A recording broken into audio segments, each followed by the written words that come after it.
Welcome back to Dark Corners Streaming.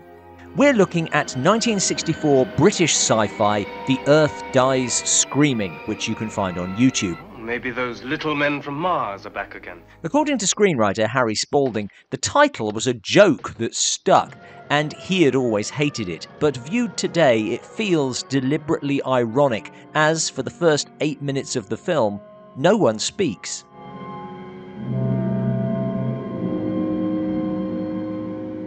The film an eerily quiet record of the dead left lying in the streets after some mysterious and sudden calamity.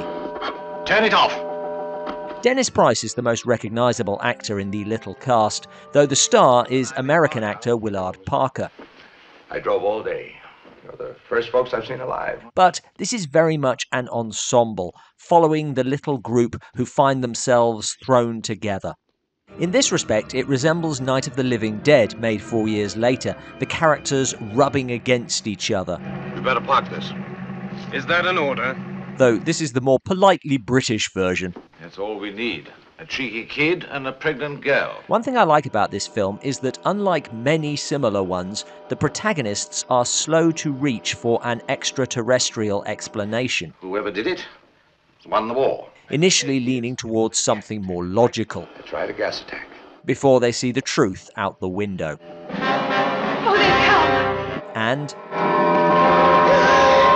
interesting to note, though not necessarily connected, that the Cybermen would make their first appearance in Doctor Who 2 years later. We are called Cybermen. Cybermen? Yes, Cybermen. Almost to the day, in fact.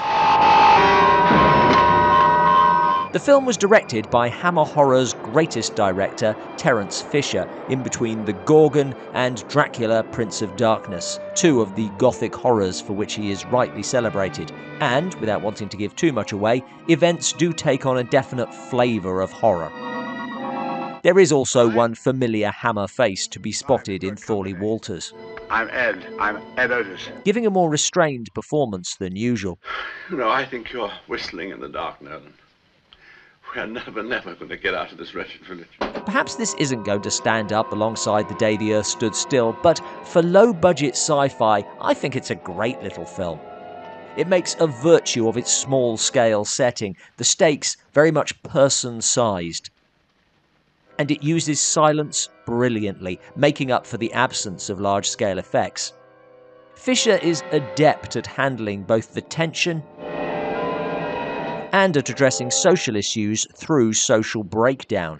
You can't eat it, you can't wear it, you can't even write on it. But he still took it. A majority of rule, law and order. There aren't any rules, there aren't any orders. We can make any kind of world we like. It even makes good use of stock footage, so events can open with a bang.